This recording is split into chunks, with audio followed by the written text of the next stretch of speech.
ನಮಸ್ಕಾರ, ಶುಭ ಸಂಜೆ ಪ್ರೀತಿಯ ವೀಕ್ಷಕರೆಲ್ಲರಿಗೂ ಸಂಕಲ್ಪ ಸದ್ದಿ ಕಾರ್ಯಕ್ರಮಕ್ಕೆ ಆತ್ಮೀಯ ಸ್ವಾಗತ ಹೇಳ್ತಾ ಇರೋದು ನನ್ನ ಅನುಷಾ. ಮೊದಲನೇ ಬಾರಿ ನಮ್ಮ ಚಾನಲ್ ವೀಕ್ಷಿಸ್ತಿದ್ದೀರಾ ಅಂತಂದ್ರೆ ಈಗಲೇ ನಮ್ಮ ಚಾನಲ್ನ ಸಬ್ಸ್ಕ್ರೈಬ್ ಮಾಡಿ, ನಮ್ಮ ವಿಡಿಯೋಸ್ನ ಲೈಕ್ ಮಾಡಿ. ಏನೋ ಕಾರ್ಯಕ್ರಮದಲ್ಲಿ ನಮಸ್ಸಲಿದ್ದಾರೆ ಸ್ಪಿರಿಚುವಲ್ ಗುರು ಡಾಕ್ಟರ್ ವಿಷ್ಣುದತ್ತ ಗುರುಜಿ ಅವರು. ಬನ್ನಿ ಗುರುಗಳನ್ನ ಇವತ್ತಿನ ಕಾರ್ಯಕ್ರಮಕ್ಕೆ ಬರ್ಮಾಡ್ಕೊಳ್ಳೋಣ. ನಮಸ್ತೆ ಗುರುಗಳೇ, ಕಾರ್ಯಕ್ರಮಕ್ಕೆ ಆತ್ಮೀಯ ಸ್ವಾಗತ. ಗುರುಗಳೇ, ಮೊನ್ನೆ ಒಂದು ವಿಡಿಯೋನಲ್ಲಿ ಮಾತಾಡುವಾಗ ಯಂತ್ರಗಳಿಗಿರುವಂಥ ಮಹತ್ವ ಏನು, ಯಂತ್ರಗಳು ಎಷ್ಟು ಪವರ್ಫುಲ್ ಅನ್ನೋಂಥದ್ದನ್ನ ನೀವು ಹೇಳ್ತಾ ಇದ್ರಿ. ಇದೇ ವಿಚಾರನ ತಲೆಯಲ್ಲಿ ಇಟ್ಕೊಂಡು ಇವತ್ತು ತಮಗೆ ಒಂದು ಪ್ರಶ್ನೆ ಕೇಳ್ತಾ ಇದ್ದೀನಿ. ಈ ಮಾರ್ವಾಡಿಗಳನ್ನ ನೋಡಿದಾಗ ಯಾವುದೋ ಊರಿಂದ ಬಂದಿರ್ತಾರೆ, ಅಂಗಡಿ ಹಾಕ್ಕೊಳ್ತಾರೆ, ಅದ್ಭುತವಾಗಿ ಒಂದು ಶಾಪಿಂದ ಇನ್ನೊಂದು ಶಾಪು, ಇನ್ನೊಂದು ಏರಿಯಾನಲ್ಲಿ ಬ್ರಾಂಚ್ ಮಾಡೋವಂಥದ್ದು, ಈ ಥರ ಎಲ್ಲ ಉನ್ನತ ಸ್ಥಾನಕ್ಕೆ ಬೆಳವಣಿಗೆ ಅನ್ನೋಂಥದ್ದು ತುಂಬ ಚೆನ್ನಾಗಿರುತ್ತೆ ಅಂತಲೇ ಹೇಳ್ಬೋದು. ಸೊ ಅವ್ರ ಥರನೇ ನಾವು ಬೆಳಿಬೇಕು ಅಂತಂದರೆ ಆಗ್ತಾ ಇರೋದಿಲ್ಲ. ಇರೋ ಒಂದು ಶಾಪ್ನೇ ಕ್ಲೋಸ್ ಮಾಡುವಂಥ ಪರಿಸ್ಥಿತಿ ಇರುತ್ತೆ. ಬಟ್ ಇವರಲ್ಲ, ಬರ್ತಾರೆ ಯಾವುದೋ ಊರಿನಿಂದ ಬೆಂಗಳೂರಿಗೆ, ಇಲ್ಲಿ ಬಾಡಿಗೆನಲ್ಲಿ ಇರ್ತಾರೆ, ನೆಕ್ಸ್ಟ್ ಕಟ್ ಮಾಡಿದ್ರೆ ಅದನ್ನೇ ಸ್ವಂತ ಮಾಡ್ಕೊಂಡಿರ್ತಾರೆ, ಇನ್ನೊಂದು ಎಲ್ಲೋ ಓಪನ್ ಮಾಡಿರ್ತಾರೆ. ಸೊ ಇಲ್ಲಿ ಏನಾದರೂ ಯಂತ್ರಗಳ ವರ್ಕ್ ಆಗಿರುತ್ತಾ, ಅಥವಾ ಏನು ಎಕ್ಸಾಕ್ಟ್ಲಿ ಅವ್ರು ಮಾಡೋವಂಥದ್ದನ್ನ ನಾವು ಮಾಡಿದ್ರೆ ಸಕ್ಸಸ್ನ ಕಾಣಬಹುದು ಗುರುಗಳೇ? ಇದ್ರ ಬಗ್ಗೆ ತಿಳಿಸ್ಕೊಡಿ. ಓಂ ವಿಶ್ವಸ್ಮೈ ನಮಃ. ಪ್ರೀತಿಯ ಬಂಧುಗಳೇ, ಯಂತ್ರಗಳು ಜೊತೆಗೆ ನಮ್ಮ ಹಾರ್ಡ್ ವರ್ಕ್ ಬೇಕಲ್ಲ, ನಮ್ಮ ಕೆಲಸ ಅಲ್ಲದೆ ಏನು ಅಲ್ವಲ್ಲ. ಹೌದು. ಈಗ ನಮ್ಮ ಹತ್ರ ಒಂದು ವೆಹಿಕಲ್ ಇದೆ ಅಂತಂದ್ರೆ 1-2 ವರ್ಷ ಒಂದೇ ಕಂಡೀಷನ್ ಏನಾಗುತ್ತೆ, ಬ್ಯಾಟರಿ ಡೆಡ್ ಆಗುತ್ತೆ, ಇರೋದೆಲ್ಲ ತುಕ್ಕಿಡುತ್ತೆ. ಹೇಗೆ ಅದು ಯಂತ್ರದಿಂದ ರೆಡಿ ಆಗಿರ್ತಕ್ಕಂಥ, ಅದನ್ನ ಬಳಸೋದು ಗೊತ್ತಿರ್ಬೇಕಲ್ಲ. ಹೌದು. ಹಾಗೆ ಇಲ್ಲಿ ನೀವು ಮಾರವಾಡಿಯನ್ನ ಪದ ಬಳಸಿದ್ದಕ್ಕೆ ನಾನು ಹೇಳುತ್ತೇನೆ. ಆಗ ನೀವು ಅಂಗಡಿಯಿಂದ ಮತ್ತೊಂದು ಅಂಗಡಿ ಅಂದ್ರಲ್ಲ, ಅಲ್ಲೂ ಕೂಡ ನಡೀತು. ನನಗೆ ಗೊತ್ತಿರ್ತಕ್ಕಂತಹ ಒಬ್ಬ ಮಾರವಾಡಿ, ಒಂದು 10 years ಬ್ಯಾಕ್ ಅನ್ಕೋತೀನಿ, 2009-10 ಆ ದಿನಗಳಲ್ಲಿ ಯಾಕೆ ಸ್ವಾಮೀಜಿ ಸರಿಯಾಗಿ ವ್ಯಾಪಾರ ಆಗ್ತಿಲ್ಲ ಅಂತ ಅಂದಿದ್ದು. ನಾನು ಅಂದೆ, ನಿಮಗೆ ಸಾಧ್ಯನೇ ಇಲ್ವಲ್ಲ, ಯಾವಾಗಲೂ ನಡೆಯುವಂಥದ್ದು ನಿಮ್ಮದು, ಅದಂಗೆ ನಿಮಗೆ ಹೇಳಿದ್ರು ಅವ್ರು. ಏನು ಅಪ್ಪ ಚಿಕ್ಕಪ್ಪ ಮಕ್ಕಳೆಲ್ಲ ಕೂಡ ಇದ್ರದೆಲ್ಲ ಭಾಗಗಳು ಮಾಡ್ಕೊಂಡಿರುತ್ತೆ ಇದ್ದದ್ದು ಅಂಗಡಿಗಳನ್ನ ಅಂತ ಹೇಳಿ ಬಂದಾಗ, ಅವನಿಗೊಂದು ರೆಮಿಡಿ ಕೊಟ್ಟದ್ದು ಬಹಳ ಅದ್ಭುತವಾದದ್ದು.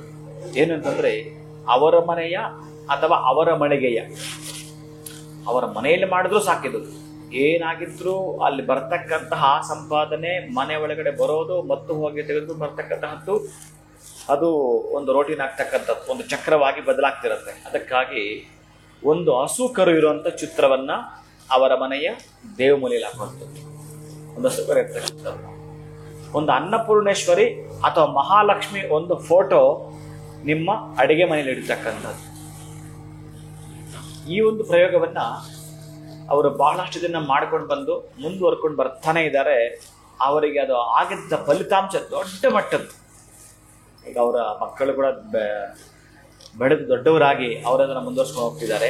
ಅಂತಹದ್ರಲ್ಲಿ ಇಷ್ಟು 2 ಇಡಬೇಕು. ಅದಕ್ಕೆ ಒಂದು ಶುಕ್ರವಾರ ಒಂದು ಚಪಾತಿ ಮಾಡಬೇಕು. ಆ ಒಂದು ಯಾರೂ ಕೂಡ ಉಣುವ ಮೊದಲೇ ಒಂದು ಚಪಾತಿಯನ್ನು ಮಾಡಿ ಅದರ ಮೇಲೆ ಅರಿಶಿಣವನ್ನು ಹರಡಬೇಕು. ಅರಿಶಿಣವನ್ನು ಹರಡಬಿಟ್ಟು ಬಿಲ್ವಪತ್ರೆ ಕಡ್ಡಿಯಿಂದ 9 ಮನೆಗಳು ಮಾಡ್ಕೋಬೇಕು. ಬಿಲ್ವಪತ್ರೆ ಕಡ್ಡಿಯಿಂದ 9 ಬಾಕ್ಸ್ ಮಾಡಿಕೊಂಡು, ಆ ಮೇಲೆ 3 ಬಾಕ್ಸ್ ಬರುತ್ತಲ್ಲ, ಅದರ ಕೆಳಗಡೆ 3 ಬಾಕ್ಸು, ಅದರ ಕೆಳಗಡೆ 3 ಬಾಕ್ಸ್, ಈ ರೀತಿಯ ಕಡ್ಡಿನಲ್ಲಿ ಲೈನ್ ಎಳೆಯೋದು.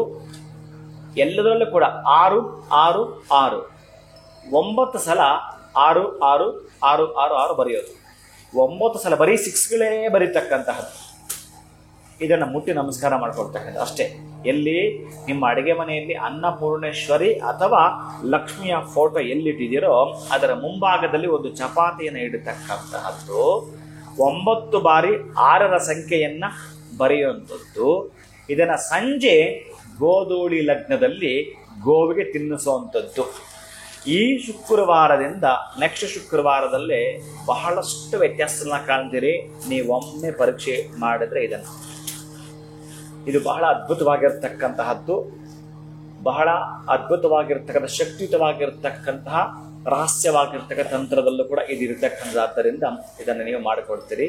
ಈ ರೀತಿಯಾಗಿ 15 ಶುಕ್ರವಾರಗಳು ನಾವೇನಾದರೂ ಮಾಡಿಕೊಳ್ತೀವಿ ಅಂತಂದರೆ, ಆದರೆ ಇಲ್ಲಿ ಆಪ್ಷನ್ ಕೊಡಲ್ಲ. ಯಾವುದೇ ಕಾರಣಕ್ಕೂ ಕೂಡ ನೀವು ಬೇರೆ ಸ್ಟಿಕ್ ಬಳಸೋ ಹಾಗೇನೇ ಇಲ್ಲ, ಅಪ್ಪಿ ಕೂಡ ಮಾಡಾಗಲ್ಲ. ಯಾಕಂದರೆ ಬಿಲ್ವ ನಿಲಯಾಯ ನಮಃ, ಅಲ್ಲಿ ಮಹಾಲಕ್ಷ್ಮಿ ಆವಾಸವಾಗಿರುತ್ತಾಳಂತೆ ಬಿಲ್ವ ನಿಲಯದಲ್ಲಿ. ಅಂತಹ ಬಿಲ್ವವೃಕ್ಷದ ಕಡ್ಡಿಯನ್ನೇ ಇದಕ್ಕೆ ಬಳಸಬೇಕು. ಈ ಶುಕ್ರವಾರ ಬಳಸಿದ್ದನ್ನ ನೆಕ್ಸ್ಟ್ ಶುಕ್ರವಾರ ನೀವು ಬಳಸಬಾರದು. ಬೇರೆ ಹೊಸದನ್ನೇ, ಬೇರೆ ಕಡ್ಡಿಯನ್ನೇ ನೀವು ಖರೀದಿ ಮಾಡ್ಕೊಳ್ಬೇಕಾಗತ್ತೆ. ಆಮೇಲೆ ನೀವು ಯಾರು ಕೂಡ ತಿಂಡಿ ಮಾಡುವ ಮೊದಲೇ ಇದನ್ನ ಮಾಡಿರಬೇಕು. ಅದು 5 ಗಂಟೆಗೆ ಮಾಡ್ತಿರೋ 6 ಗಂಟೆಗೆ ಮಾಡ್ತಿರೋ, ಒಟ್ಟಾರೆ ಈ ಪ್ರಯೋಗ ತೀರಾ ಚಿಕ್ಕದು. ನಿಮಗೆ ಏನ್ ದೇವರ ಮನೆಯಲ್ಲಿ ಒಂದು ನಿಮ್ಮ ಮೂಲೆಯಲ್ಲಿ ಒಂದು ಫೋಟೋ ಹಾಕ್ತೀರಿ, ಹಸುಕರು ಇರ್ತಕ್ಕಂಥದ್ದು ಹಾಕುವಂಥದ್ದು, ಇಲ್ಲೊಂದು ಫೋಟೋ ಇರ್ತಕ್ಕಂಥದ್ದು, ಇಷ್ಟೇ ನೀವು ಮಾಡ್ತೀರಿ. ಎಷ್ಟೊಂದು ಚಮತ್ಕಾರ ನಡೆಯುತ್ತೋ ನೀವು ಅನುಭವಿಸಿ ನೋಡಿದ್ರೆ ಮಾತ್ರ ನಿಮಗೆ ಗೊತ್ತಾಗುತ್ತೆ. ಖಂಡಿತ ಗುರುಗಳೇ, ಎಲ್ಲೋ ಒಂದು ಕಡೆ ತುಂಬಾ ಜನ ನೋಡಿ ಅಂದ್ಕೊಂಡಿರ್ತಾರೆ ಇವ್ರು ಇಷ್ಟೊಂದು ಸಕ್ಸಸ್ ಕಾಣ್ತಿದ್ದಾರೆ, ಎಲ್ಲಾ ತರದಲ್ಲೂ ಬೆಳವಣಿಗೆ ಏಳಿಗೆಯನ್ನ ನೋಡ್ತಾ ಇದ್ದಾರೆ, ನಮ್ಗೆ ಯಾಕೆ ಆಗಲ್ಲ ಅಂದಾಗ ನೀವು ಹೇಳ್ದಂಗೆ ಈ ಪರಿಹಾರ ಒಂದು ಅನ್ನಪೂರ್ಣೇಶ್ವರಿ ಅಥವಾ ಲಕ್ಷ್ಮಿ ಫೋಟೋವನ್ನ ನಾವು ಕಿಚನ್ ಅಲ್ಲಿ ಇಟ್ಕೊಳ್ಳುವಂಥದ್ದು ಅಥವಾ ಚಪಾತಿ ಮಾಡುವಂಥದ್ದು, ಆರನ್ನ ಬರೆಯುವಂಥದ್ದಾಗಿರ್ಬಹುದು, ಹಸು ಕರುವಿನ ಫೋಟೋವನ್ನ ನಾವು ಹಾಕುವಂಥದ್ದಾಗಿರ್ಬೋದು, ಈ ಪ್ರಯೋಗ ಅಟ್ಲೀಸ್ಟ್ 15 ವಾರ ಮಾಡ್ಕೊಳ್ಳೋಷ್ಟು ನಮಗೆ ಸಕ್ಸಸ್ ಕಾಣ್ತೀವಿ ಅಂತ ತಿಳಿಸ್ಕೊಟ್ಟಿದ್ದೀರಾ. ಧನ್ಯವಾದಗಳು, ನಮಸ್ಕಾರ. ಹರೇ ಶ್ರೀನಿವಾಸ. ಇನ್ನು ಇವತ್ತಿನ ವಿಡಿಯೋ ತಮ್ಮೆಲ್ಲರಿಗೂ ಇಷ್ಟ ಆಗಿದೆ ಅಂತ ಭಾವಿಸ್ತಾ ಮತ್ತೊಂದು ಹೊಸ ವಿಚಾರದೊಂದಿಗೆ ತಮ್ಮನ್ನ ಭೇಟಿ ಮಾಡ್ತೀವಿ. ನಮಸ್ಕಾರ.